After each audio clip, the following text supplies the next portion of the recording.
Many adults want to learn English for work purposes. Maybe you want to learn English because you want a job at a multinational company. Or maybe you want to get better at English so that you can get that promotion at work that you so want. Or maybe you want to improve your English so you can start having job interviews in English. Look, I understand that we all need to make a living, and learning English for work purposes is a valid goal to have. But if the only reason why you're learning English has to do with work, your job, or your career, I'm afraid you might be doing something wrong, and without knowing, you might be hurting your overall English progress and development. So, in today's episode, I want to unpack 3 reasons why I believe learning English just for work is a bad idea, and what you should do instead. Hey there, how's it going? Tiago here, and welcome to another episode of the podcast. In case you're new here, I've created this YouTube channel and podcast to help intermediate and advanced learners of English communicate with more confidence, more accuracy, more clarity, and more awareness. So if this sounds like something you want for yourself and your English, subscribe to the on YouTube or follow the show if you are listening on Spotify or Apple Podcasts. Before we get started with the topic today, I want to announce that I have decided to open my Black Friday deal again for my pronunciation course. As you guys know, I ran this deal last month in November. It was really successful, and many people later, when I closed the deal, when I closed the cart, sent me emails asking me to extend the time a little bit, because they missed the opportunity. So, it's the holiday season. So I decided to open up the Black Friday deal again for the pronunciation course. Now you have until January 1st, 2025 to buy the pronunciation course at a very special low price. Okay? So let me present to you the first reason why I believe learning English just for work is a bad idea. The first reason is because you risk associating learning English with something you're not passionate about. Look, I'm not going to generalize and say that most people hate their jobs. I'm not going to do that. But guys, I wasn't born yesterday. I've been around. I've talked to people. I've read. I've worked in companies. And I can say with certainty that many people don't enjoy their jobs, or they might like it enough to keep it because it pays the bills, but their jobs, their work, is not the thing that truly fulfills them, that truly inspires them, that makes them excited to get out of bed in the morning, okay? And if you're not sure about yourself, here's a question for reflection. Think about this question and answer this question truthfully. Imagine money was not a problem for you. Money was not a problem for you and your family. You had all the money you needed for yourself, for your family, for generations to come. Money is not a problem. Would you still do the type of job or work you do nowadays if money was not an issue? Think about that. Would you work in the same company? Would you have the same boss? Would you maybe change fields, Or would you stay in the same field you are in right now? I'm going to go out on a limb here and say that many people would say, yeah, you know what, Tiago? I would change something, that's for sure. Maybe I would change companies, or I wouldn't do this kind of work anymore. I would do this instead, because I was always passionate about this as I was a child, whatever it is. So, I would say that many people, again, not most people, I'm not generalizing, but many people would change.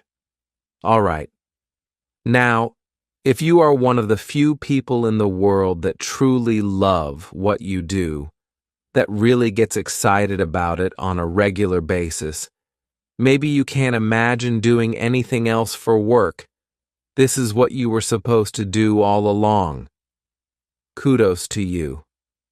Good for you.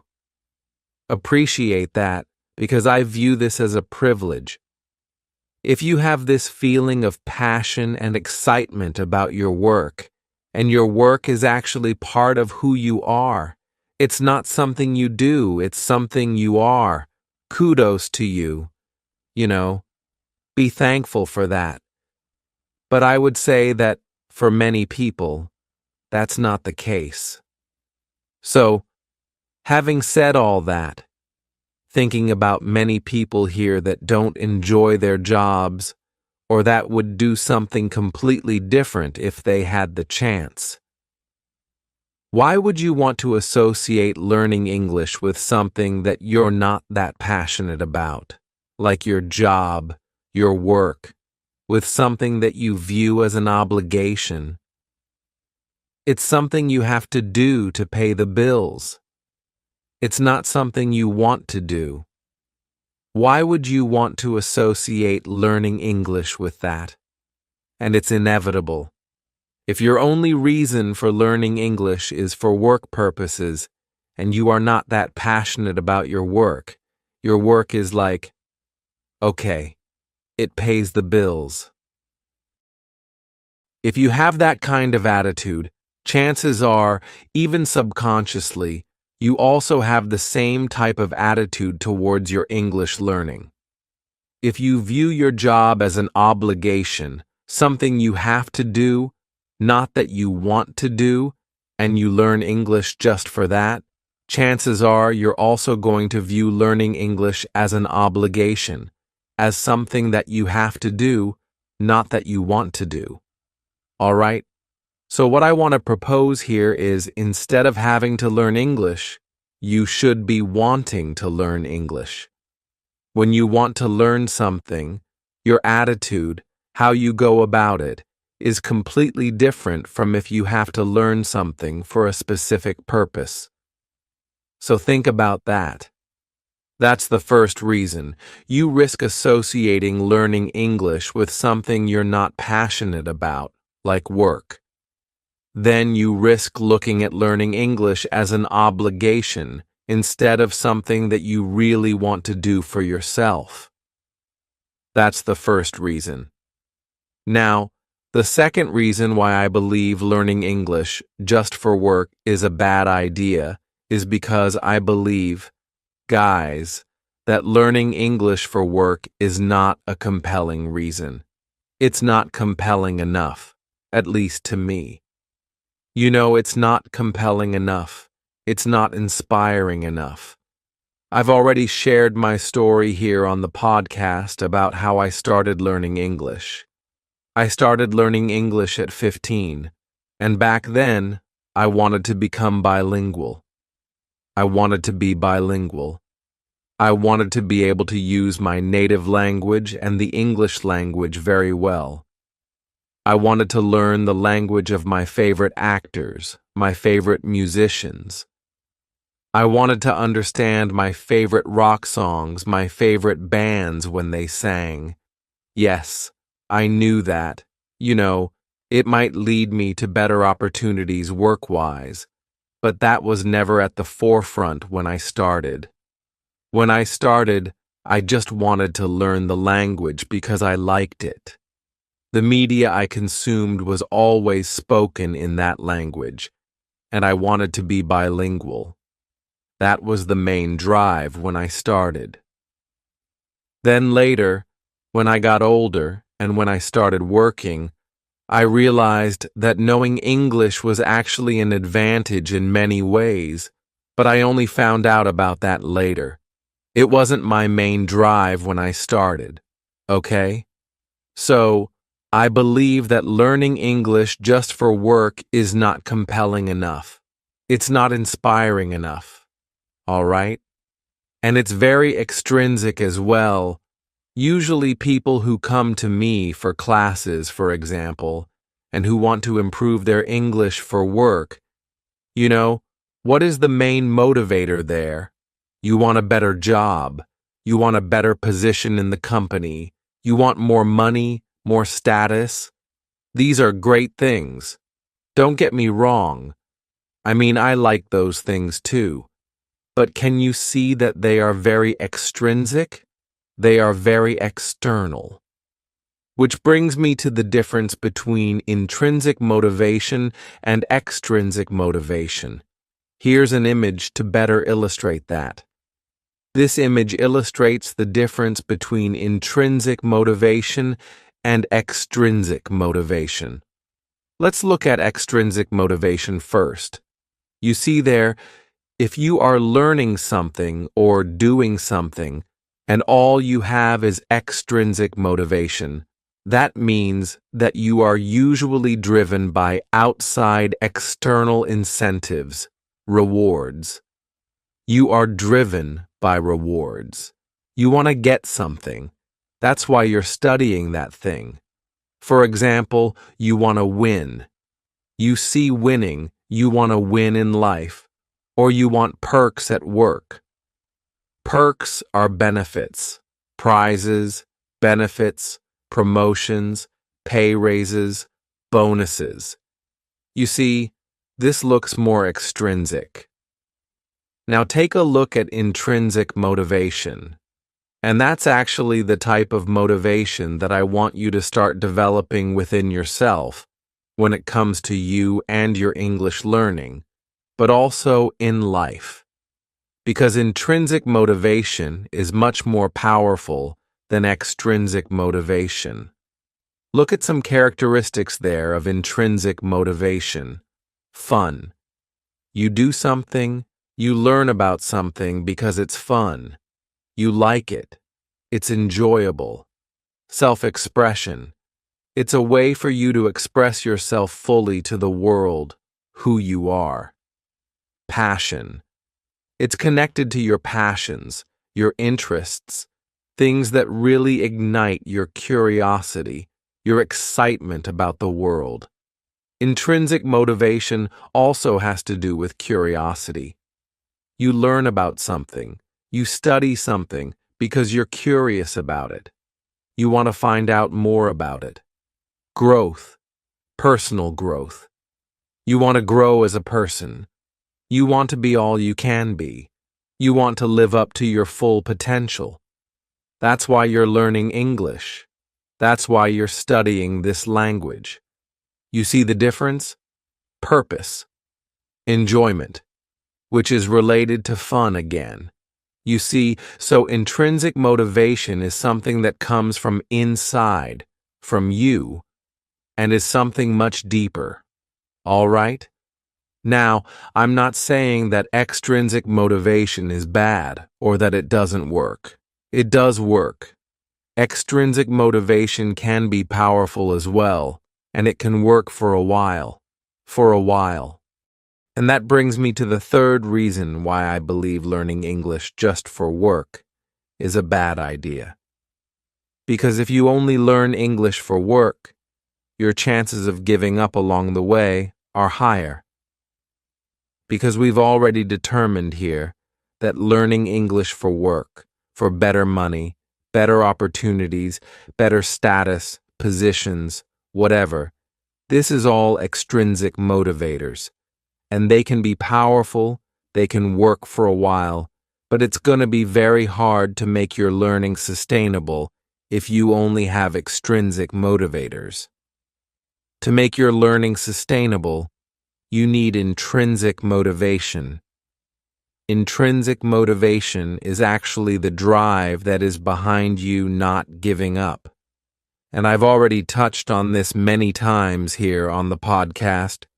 Learning a foreign language, such as English, very well, and getting to a very high level of proficiency and fluency in the language is something that takes time. It's a midterm to long-term process. It takes you a few years at least to get there. So, you gotta make it sustainable. All right?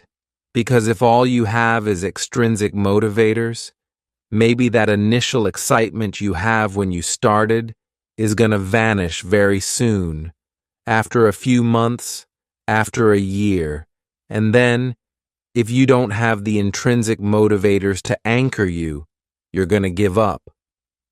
All right? So you got to make it sustainable. And the way to make it sustainable is by finding methods and habits that you can keep doing for a long time, but also by developing more of this intrinsic motivation, all right? And not relying only on external rewards, prizes, all right? So, just to recap here, the first reason why learning English just for work is bad is because you risk associating learning English with something you're not passionate about, like your job. Many people don't like their jobs. Many people are not inspired by the work they do or the companies they work for.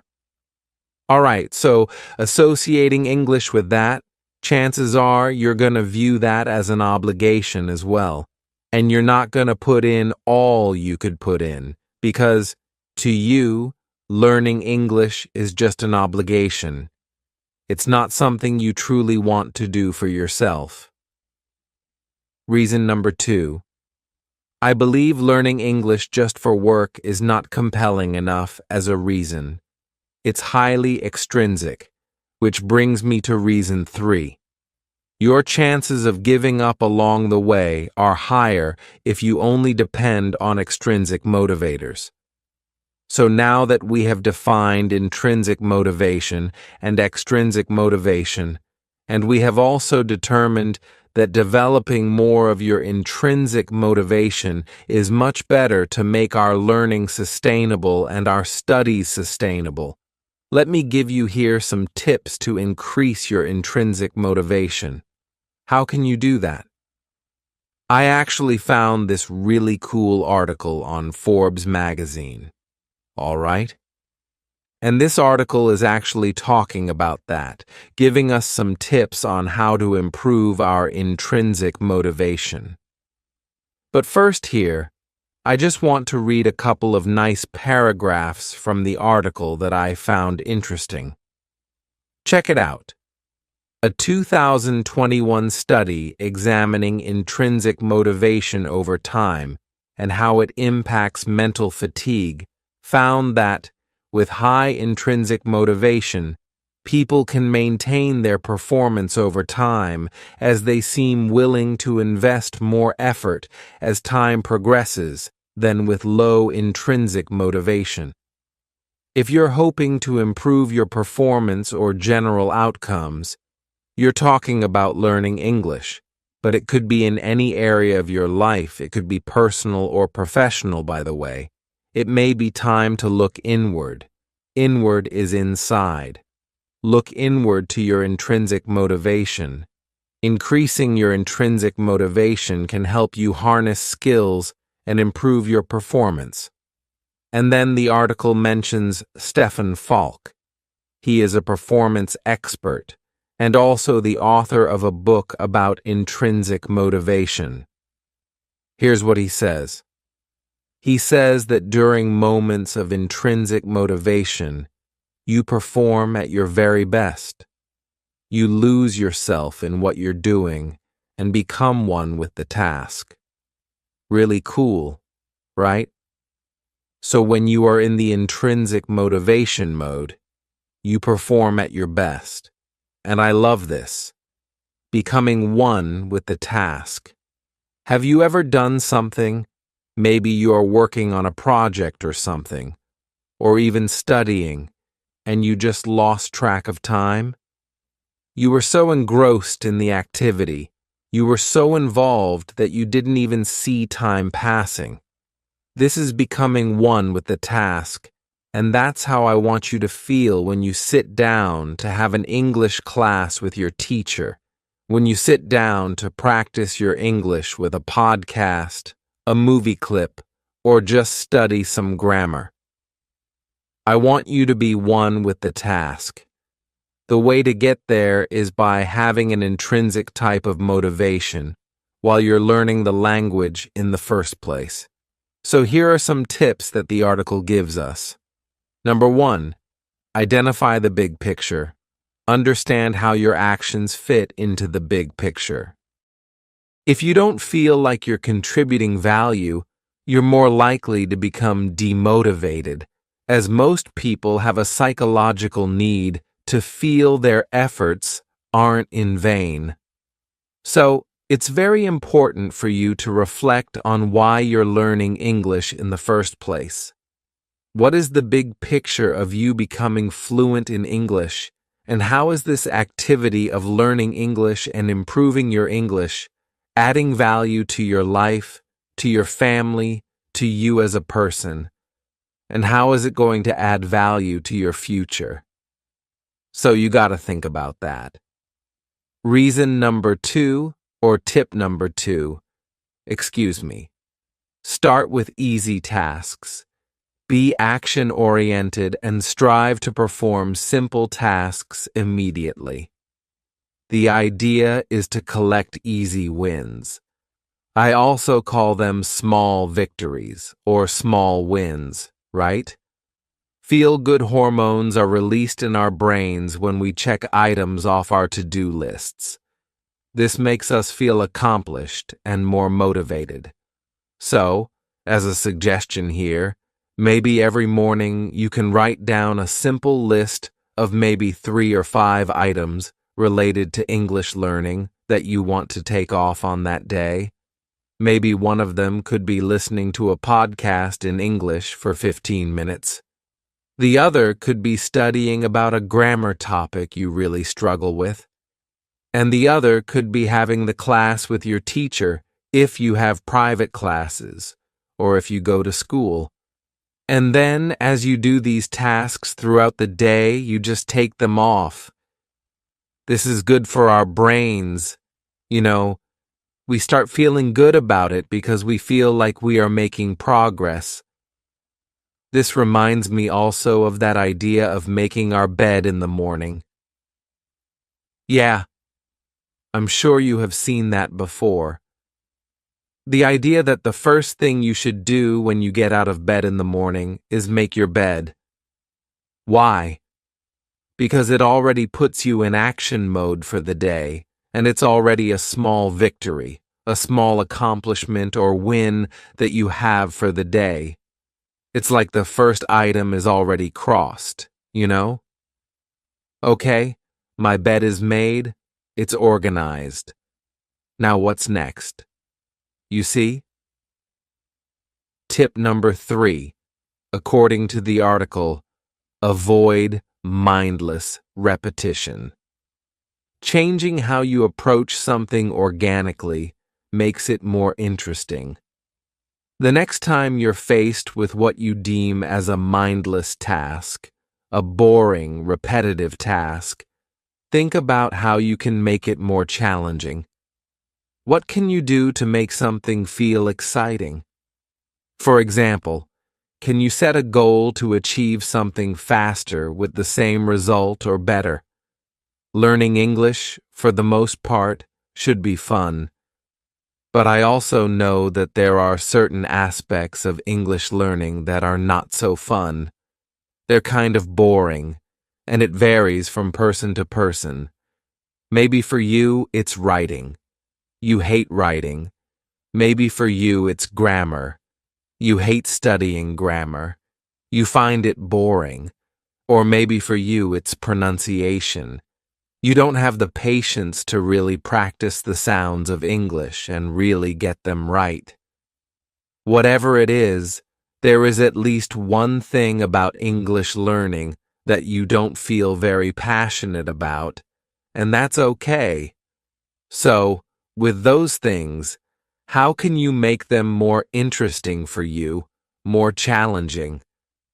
Think about that, all right? Tip number 4. Seek helpful opportunities. Practicing compassion benefits you in myriad ways. Myriad is like many ways, okay?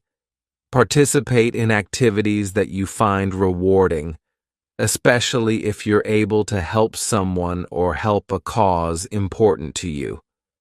This will energize you and boost your confidence, increasing intrinsic motivation organically. One of the things I always talk about is how teaching English has helped me tremendously.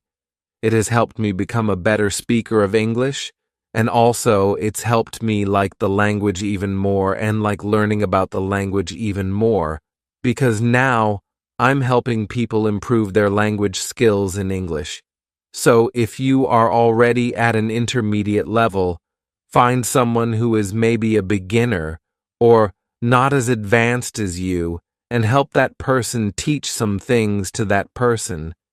Be part of a community of like-minded people that are also interested in learning English. You get help from them.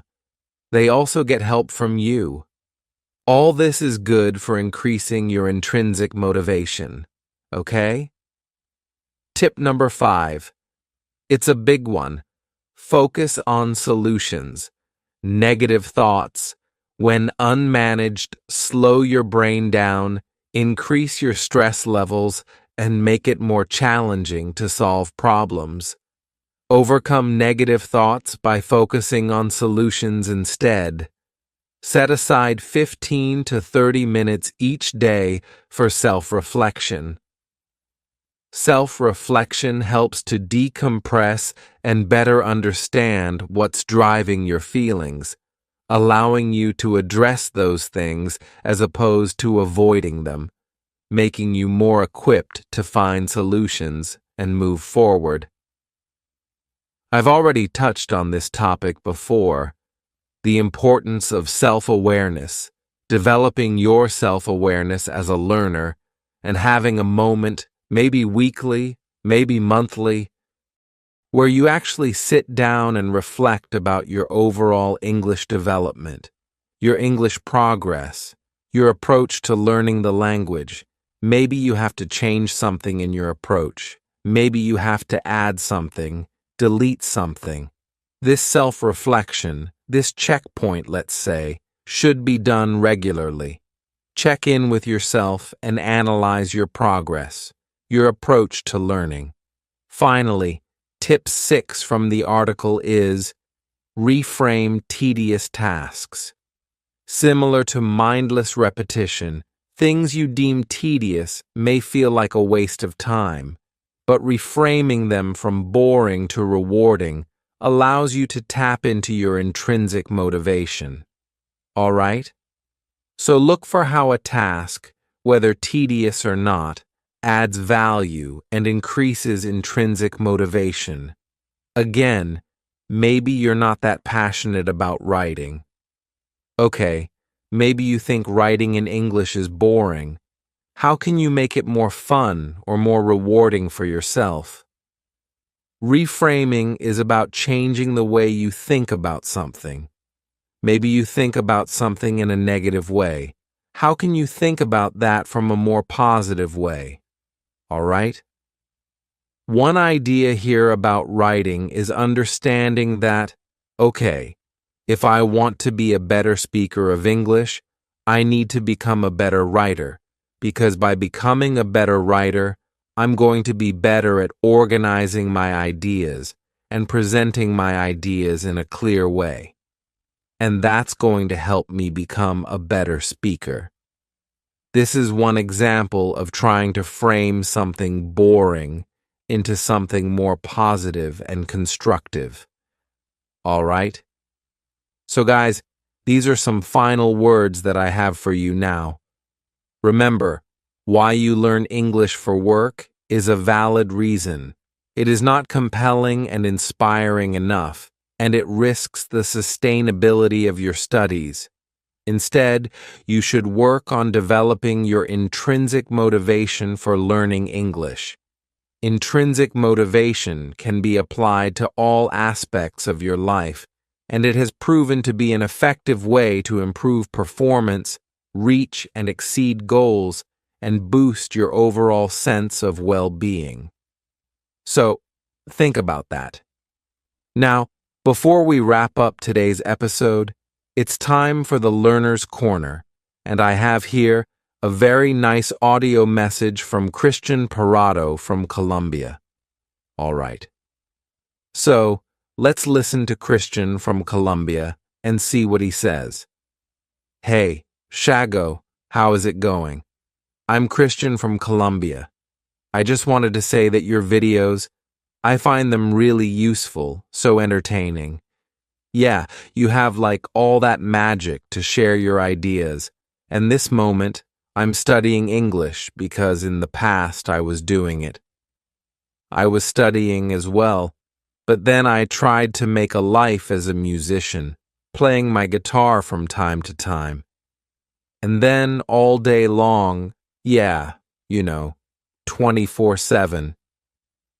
I didn't stop, but at this moment, I have to. Yeah, I have to find new opportunities, like a different kind of job with my family, and I want to study something else. Because making a life as a musician, as a professional guitarist, that's really difficult. You can't do that, of course, because it's a good habit. Like something to do in your free time, to be relaxed, to calm down all those bad feelings that you may have, So yeah, I just wanted to say that. Just keep it up and continue like that, and I'll be watching you all the time. Yeah, don't worry. Watching you and listening to you with your podcast. And yeah, I just wanted to say that. Very nice, Christian. Cool, Christian. Well, thank you for following the work, Thank you for following the podcast, the videos here. It means a lot, and I'm glad the content has been helping you, and you speak English very well already. I'm going to, again, go out on a limb here and say that musicians usually have an easier time, I believe, picking up languages because I'm also a musician, as you probably know. And I feel like it's kind of easy for me to pick up sounds. So, not only for music learning, but also for language learning, right? So, I think it's amazing because many very good speakers of English as a second language I've met, they had something about music in them. They were into music. They played something. They sang. They had something related to music. So, maybe there is something there about that. I might be completely biased here, but it's what I observe. No wonder many English teachers are also musicians. There are many.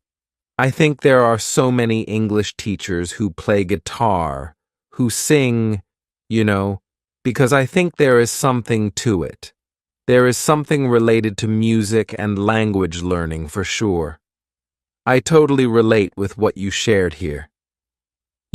For a while when I was younger, I also wanted to make it as a professional musician, but I realized that it wasn't going to be that easy. And then, fortunately, I found English teaching, which became the main thing that I do. And nowadays, I can't imagine doing anything else. I mean, I am a teacher. Yeah, it's not just something I do, but I totally relate to what you shared here. And it's nice to keep music, even if as a hobby, right? Like you said, it keeps me sane, for example, personally. Listening to music, playing music keeps me sane. So, it's important for me to do that, and it should do the same, even if you're not going to pursue a professional music career for now. But Christian, thank you so much for sharing a little bit about you and sending us your audio message. Guys, thank you so much for listening to today's episode. I hope you found it useful. The best way for you to support my work in a free way is by subscribing to the channel here, liking the video, leaving a comment, letting me know what you thought about today's topic, and this idea of not learning English just for work, and also developing more of an intrinsic type of motivation to learn English rather than only extrinsic motivation.